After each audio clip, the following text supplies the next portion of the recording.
الحمد لله وكفى وسلام على عباده الذين اصطفى أما بعد أعوذ بالله من الشيطان الرجيم بسم الله الرحمن الرحيم إن الدين عند الله الإسلام وقال الله تعالى ومن يبتغي غير الإسلام دينا فلا يقبل منه মানুষের জীবনের সবথেকে বড় সফলতা হলো আল্লাহ রাসূল সাল্লাল্লাহু আলাইহি ওয়াসাল্লামের সুন্নাতকে অনুসরণ করতে পারা। আর সবথেকে বড় ব্যর্থতা হলো সুন্নতকে না চেনা। আল্লাহ তাআলা মানুষের জন্য ইসলামকে দ্বীন হিসেবে সাব্যস্ত করছেন এবং এই দ্বীনের সফলতার জন্য সুন্নতের অনুসরণের কোনো বিকল্প নেই। বর্তমান সময়ে দ্বীন প্রতিষ্ঠার জন্য বিভিন্ন মেহনত দুনিয়াতে চলতেছে, মেহনত কম হচ্ছে না, কিন্তু সফলতা তেমন আসছে না, কারণ এই মেহনতগুলি উসুল মতো হচ্ছে না। উসুল মতো না হওয়ার কারণে এই দ্বীন প্রতিষ্ঠার মেহনতের যে কাজ চলতেছে সারা দুনিয়ায়, অধিকাংশ মেহনতই ব্যর্থতায় পর্যবসিত হচ্ছে। দ্বীন প্রতিষ্ঠা করার আগে, দ্বীন প্রতিষ্ঠার কাজ মেহনত করার আগে তিনটা জিনিস আগে আমাদের খেয়াল করতে হবে, যে মানুষের জীবনের আসলে উদ্দেশ্য কি এবং এই মানুষের জীবনের আদর্শ আর মানুষের জীবনের লক্ষ্য কি। এইগুলি আল্লাহ রাসূল সাল্লাল্লাহু আলাইহি ওয়াসাল্লাম পুরা 23 বছরের জিন্দেগিতে সাহাবায়ে কিরামকে নিয়ে যে দ্বীন প্রতিষ্ঠার আন্দোলনের ধারাবাহিক কার্যক্রম তিনি দেখিয়েছেন, সেখান থেকে আমরা মানুষের জীবনের সত্যিকারের আদর্শ কি সেখান থেকে আমরা পাই। দ্বীন প্রতিষ্ঠার আন্দোলনে যারা শরীক হবে, দ্বীন প্রতিষ্ঠার জন্য যারা মেহনত করবে, প্রথমে তাদের জীবনের আদর্শ কি সেটা জানতে হবে। মানুষের জীবন আদর্শ হলো সুন্নত চেনা, সুন্নতকে মানা। আল্লাহ পাক বলেন, কুল ইন কুনতুম তুহিব্বুনাল্লাহ ফাত্তাবিউনি ইউহিব্বুকুমুল্লাহ। যে তুমি রাসূল আপনি বলে দেন যে তোমরা আল্লাহকে ভালোবাসো, তো তোমরা আমাকে অনুসরণ করো, তাহলে আল্লাহ পাকও তোমাদের অনুসরণ ভালোবাসবেন, তোমাদের গুনাহগুলোকে আল্লাহ পাক মাফ করে দেবেন। তো মানুষের জীবনের আদর্শ হলো সুন্নাতকে অনুসরণ করা, সুন্নাতই মানুষের জীবনের আদর্শ। দ্বিতীয়, মানুষের আদর্শ এটা জানার পরে আমাদের বুঝতে হবে যে মানুষের জীবনের উদ্দেশ্যটা কি। উদ্দেশ্য হলো এক আল্লাহ তাআলার খালেস ইবাদত করা। আল্লাহ বলেন, ওমা খালাকতুল জিন্না ওয়াল ইনসা ইল্লা লিয়াবুদুন। একমাত্র আল্লাহ পাকের ইবাদত, আমলে সালেহ করা, এটাই একজন মানুষের জীবনের উদ্দেশ্য। সেই সাথে জানতে হবে মানুষের জীবনের লক্ষ্য। লক্ষ্য হলো তাফাক্কুহু ফিদ দ্বীন অর্জন করা, অর্থাৎ দ্বীনের সঠিক বুঝ, সঠিক ইলম অর্জন করা। দ্বীনের উপর চলতে গেলে অবশ্যই দ্বীনের ইলম অর্জনের কোনো বিকল্প নাই। দ্বীনের ইলম অর্জন করতে হবে এবং সে অনুযায়ী তাকে আমল করতে হবে। একজন মানুষ যখন দ্বীনের ইলম, সহিহ ইলম অর্জন করবে এবং এই ইলম অনুযায়ী সে আমল করবে, তখন আল্লাহ পাক তাকে দ্বীনের সঠিক বুঝ তাকে দান করবে, সঠিক বুঝ দান করবে। আল্লাহ পাক বলেন যে ফামান ইউরিদিল্লাহু আন ইয়াহদিয়াহু ইয়াশরাহ সাদরাহু লিল ইসলাম। আল্লাহ পাক যাকে হিদায়াত দেন, তো তার অন্তরকে ইসলামের জন্য খুলে দেন, দ্বীনকে বোঝা তার জন্য সহজ হয়। সাহাবায়ে কিরাম এই আয়াত প্রসঙ্গে হযরত আবু জাফর রাদিয়াল্লাহু আনহু বলেন, যখন আমরা এই আয়াত শুনলাম, তখন রাসূলুল্লাহ আকরাম সাল্লাল্লাহু আলাইহি ওয়াসাল্লামকে আমরা জিজ্ঞেস করেছি, লাম্মা নাযালাত হাযিহিল আয়াতু ক্বালু কাইফা ইয়াশরাহু সাদরা। ইয়া রাসূলুল্লাহ, সদর বা বক্ষ কিভাবে আবার উন্মোচিত হয়? ক্বালা, রাসূলুল্লাহ সাল্লাল্লাহু আলাইহি ওয়াসাল্লাম বললেন, ইযা নাযালা নূরু ফিল কলবি ইনশারাহা লাহু সাদরা ওয়াল ফাসাহা। যখন রাসূলুল্লাহ সাল্লাল্লাহু আলাইহি ওয়াসাল্লাম ইরশাদ করেন আল্লাহ পাক যার কলবকে অন্তরকে ইসলামের জন্য খুলে দেন, তখন তার অন্তরের মধ্যে একটা বিশেষ নূর প্রবেশ করিয়ে দেন এবং তার অন্তরটা প্রশস্ত হয়ে যায়, দিন বোঝা তার জন্য সহজ হয়ে যায়। তো সাহাবী আবার প্রশ্ন করলেন, ক্বালু ফাহাল লিযালিকা আয়াতুন ইউরাফু বিহা, ইয়া রাসূলুল্লাহ, এমন কোন আলামত কি আছে যার দ্বারা আমরা বুঝতে পারবো যে তার শরহে সদর হয়েছে? ক্বালা রাসূলুল্লাহ সাল্লাল্লাহু আলাইহি ওয়াসাল্লাম বলেন, নাম হ্যাঁ, আল ইনাবাতু ইলা দারিল খুলুদ ওয়া তাজাফি আন দারিল গুরুর ওয়াল ইস্তিদাদ লিল মাউত ক্বাবলা আল ফাউত। তিনটা নিদর্শনের কথা আল্লাহ রাসূল সাল্লাল্লাহু আলাইহি ওয়াসাল্লাম বলেন, যার শরহে সদর হয়েছে, আল্লাহ পাকের পক্ষ থেকে তাফাক্কুহ ফিদ দ্বীন হাসিল হয়েছে, তার তিনটা আলামত আল্লাহ রাসূল সাল্লাল্লাহু আলাইহি ওয়াসাল্লাম বলেন। এক নম্বর হলো চিরস্থায়ী জীবন আখিরাতের প্রতি অন্তর পরিপূর্ণভাবে ঝুঁকে যাবে। আর তাজাফি আন দারিল গুরুর, এই দারে গুরুর অর্থাৎ এই দুনিয়ার জিন্দেগি থেকে, এই ধোঁকার জীবন থেকে, গুনাহ থেকে তার মন উঠে যাবে। তিন নম্বর আল ইস্তিদাদি লিল মাউতি ক্বাবলা আল ফাউত, মৃত্যুর আগেই সে মৃত্যুর জন্য সে পরিপূর্ণ প্রস্তুত হয়ে যাবে। এই গুণগুলো মানুষের কখনো একা একা আসবে না। এই গুণগুলো অর্জন করতে গেলে অবশ্যই একজন মানুষকে কোনো আল্লাহওয়ালা শাইখে কামেলের দীর্ঘ সোহবত এবং তারবিয়তের মাধ্যম ছাড়া এটা অর্জন করা অসম্ভব। আল্লাহ রাসূল সাল্লাল্লাহু আলাইহি ওয়াসাল্লাম তার জিন্দেগিতে তিনি দেখিয়েছেন, এমন একটি কাফেলা তিনি তৈরি করেছেন যে কাফেলার এই তিনটা বৈশিষ্ট্য ছিল। সেই মহান কাফেলার প্রত্যেকটি সদস্যই তারা জীবনের উদ্দেশ্য সম্পর্কে তাদের সামনে পরিষ্কার ছিল, জীবনের লক্ষ্য সম্পর্কে তারা জানতো, এবং আল্লাহ রাসূল সাল্লাল্লাহু আলাইহি ওয়াসাল্লাম তাদেরকে যেভাবে তারবিয়ত দিয়েছেন, এই তারবিয়ত তারা এমন ভাবে গ্রহণ করেছে, ইলম এমন ভাবে অর্জন করেছে, যা শিখেছে সেটার উপরেই আমল করেছে। সাহাবায়ে কেরাম ইলম অনুযায়ী আমল করেছে। এজন্য সাহাবীরা জিজ্ঞেস করা হয়েছে আলেম কে? তিনি বলেন, আল্লাযীনা ইয়ামালুনা বিমা ইয়ালামুন, আলেম তো ওই ব্যক্তি যে যা জানে ওই অনুযায়ী সে আমল করে। আল্লাহ রাসূল সাল্লাল্লাহু আলাইহি ওয়াসাল্লাম সাহাবায়ে কেরামকে বায়াতের শুরু থেকেই কয়েকটি জিনিসের উপরে তিনি গুরুত্ব আরোপ করেছেন। এক নম্বর হলো সহিহ ইলম অর্জন করা। আর আল্লাহ তাআলা প্রথম যে আয়াত নাযিল করেছেন, ইকরা বিসমি রাব্বিকাল্লাযী খালাক, যিনি তোমাদের সৃষ্টি করছেন রবের নামে তুমি পড়া শুরু করো। আল্লাহ পাক নিজেও রাসূলকে প্রথম ইলম দিয়েছেন। আল্লাহ রাসূল সাল্লাল্লাহু আলাইহি ওয়াসাল্লাম এই ইলমের ভান্ডার ও এই ইলমের সাজসজ্জা দিয়ে সাহাবায়ে কেরামকে গড়েছেন। অনেক কষ্ট করেছেন এই ইলম শিক্ষা দেওয়ার জন্য, এবং সাহাবায়ে কেরাম কষ্ট করেছেন ইলম অর্জন করার জন্য। তাদের জীবনে ভয় ছিল, আজকে আমরা তো সহজে ইলম অর্জন করার যে সুযোগ আমরা পেয়েছি, তাদের জীবনে তারা সেই সুযোগ প্রথম জামানায় পাননি। জীবনের ঝুঁকি নিয়ে তারা ইলম অর্জন করেছে এবং সেই অনুযায়ী আমল করেছে। সহিহ ইলম অর্জন করা আর ইলম অর্জনের সাথে সাথে তাজকিয়া, আত্মশুদ্ধির কাজ করা, আত্মশুদ্ধি করা, নিজের ভিতরে গোপন যে রোগগুলি আছে এগুলিকে চিকিৎসা করে বের করা এবং সুন্নাত অনুযায়ী নিজের জিন্দেগিকে সাজানো। ইলম এবং তাজকিয়া যখন হবে তখন আমল শুরু করা, আমল ইলম অনুযায়ী আমল,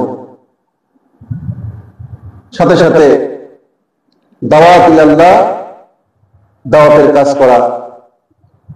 এই চারটি কাজ সাহাবায়ে কেরামের প্রথম অবস্থায় এই চারটি কাজকে কেন্দ্র করে তাদের জীবন গড়েছেন। আল্লাহ রাসূল সাল্লাল্লাহু আলাইহি ওয়াসাল্লাম একটা মহান কাফেলার যে ভিত তিনি মজবুত করেছেন, ভিত গড়েছেন, তার মূলেই ছিল এই চারটি কাজ: সহিহ ইলম অর্জন করা, তাজকিয়া করা, আত্মশুদ্ধি করা, আল্লাহ রাসূলের সোহবতে থেকে থেকে আর আমল করা, আমলে সালেহ এবং দাওয়াত,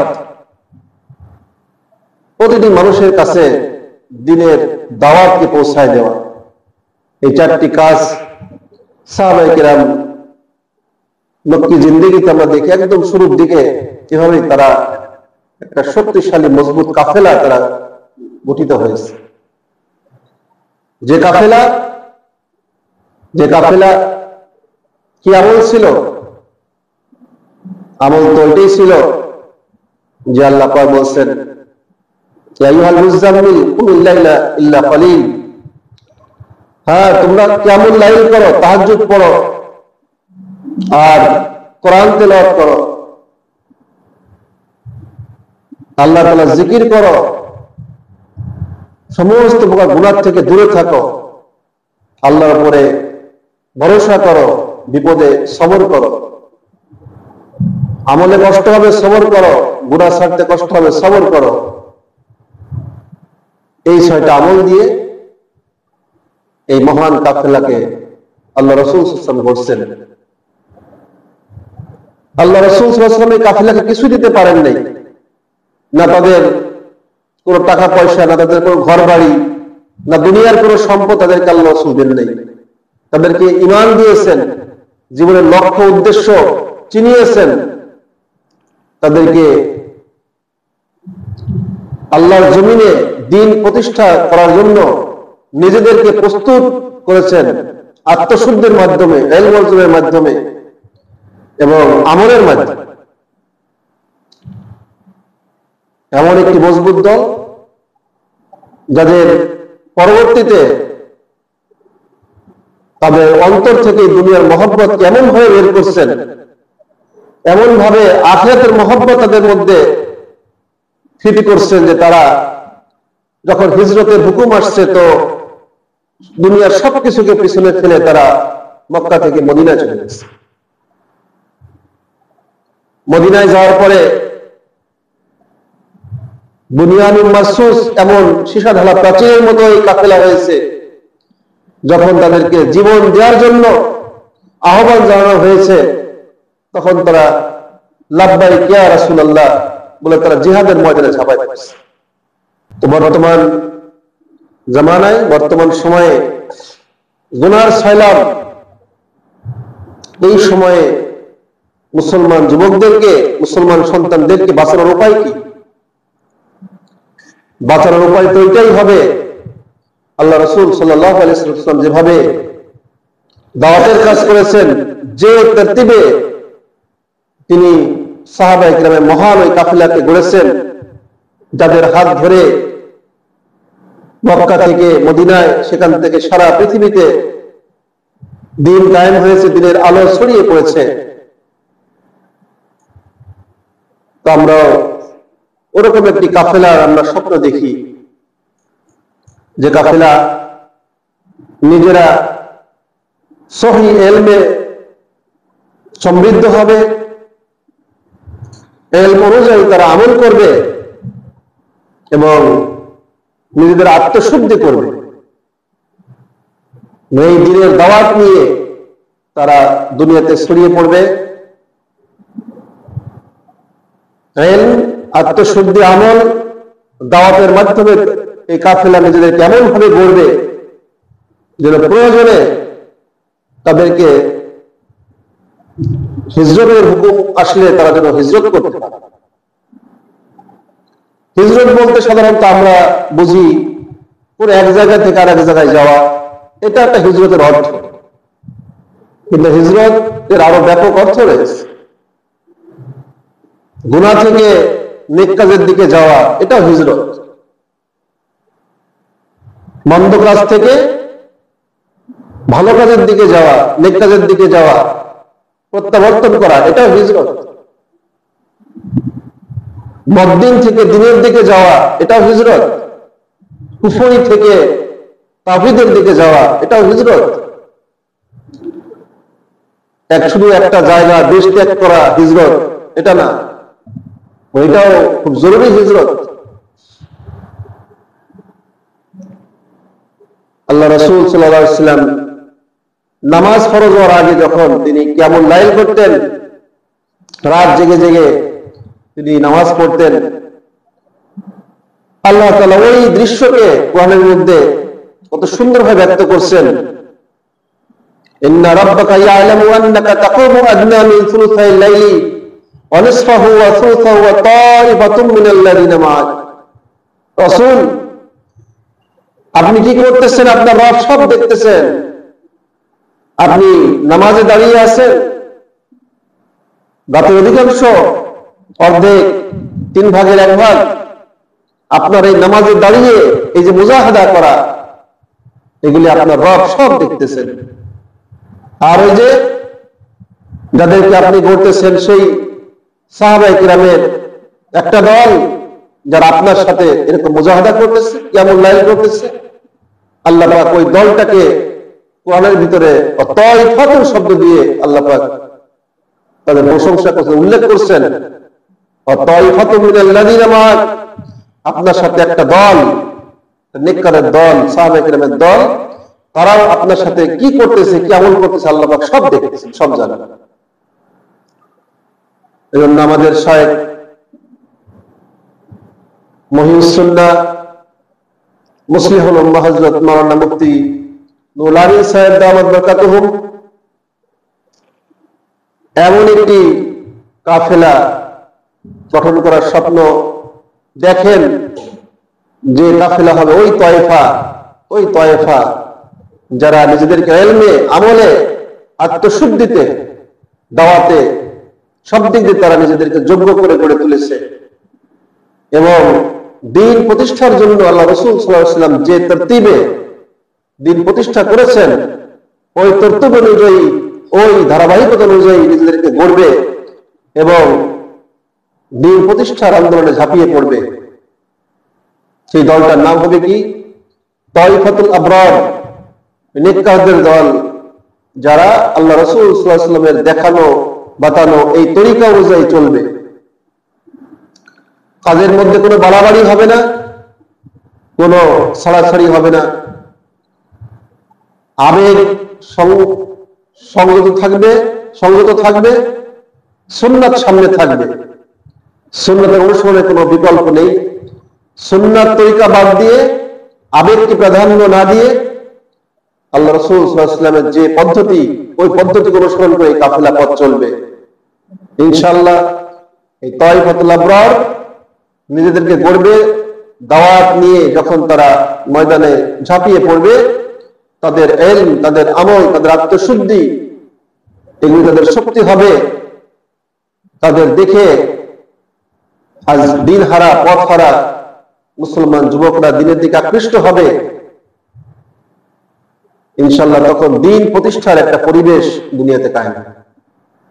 দিন তো আগে নিজের ভিতরে ফিট করতে হবে, এরপরে পরিবারের ভিতরে দিন আনতে হবে, সমাজের ভিতরে এরপরে দিনের দাওয়াত ছড়িয়ে দিতে হবে। এভাবে ব্যক্তি, পরিবার, সমাজ, এরপরে রাষ্ট্রে দিন প্রতিষ্ঠিত হবে। একসময় ইনশাআল্লাহ দুনিয়াতে দিন প্রতিষ্ঠা হবে। কিন্তু সবকিছু একটা নিয়ম তান্ত্রিকতার ভিতরে চলতে হবে। সবচেয়ে বড় কথা হলো এই কাজগুলি একজন আল্লাহওয়ালা দর্দে দিল, একজন আল্লাহওয়ালার তত্ত্বাবধানে এই কাজগুলি করতে হবে। তো এই ছিল আমাদের তাইফাতুল আবরার, যে সংগঠনটি আমরা দাওয়াত ইলা আল্লাহর পথে কাজ করার জন্য যে সংগঠনের আমরা স্বপ্ন দেখেছি, যে সংগঠনের যে নাম দিয়ে আমরা কাজ করছি, এটাই ছিল তার প্রেক্ষাপট, তাইফাতুল আবরার। ইনশাআল্লাহ এই গুনাহের সয়লাবের এই সময় দরকার এরকম একটা নেককার দল, যারা এক আল্লাহওয়ালার সোহবতে নীরবে, জাহেরি বাতিনি আমলে মগ্ন থেকে নিজেকে সাহাবায়ে কিরামের নমুনায় গড়বে এবং দুনিয়ায় দিনের দাওয়াতের জন্য আত্মনিয়োগ করবে। আল্লাহ পাক আমাদেরকে ইলমি, আত্মশুদ্ধির নিয়তে এবং আমল করে দাওয়াতি ময়দানে আল্লাহর জমিনে আল্লাহর দ্বীনকে প্রতিষ্ঠা করার নিয়তে তাইফাতুল আবরারের একজন সদস্য হিসেবে দুনিয়াতে কাজ করার তৌফিক দান করেন। ওয়া মা আলাইনা ইল্লাল বালাগ।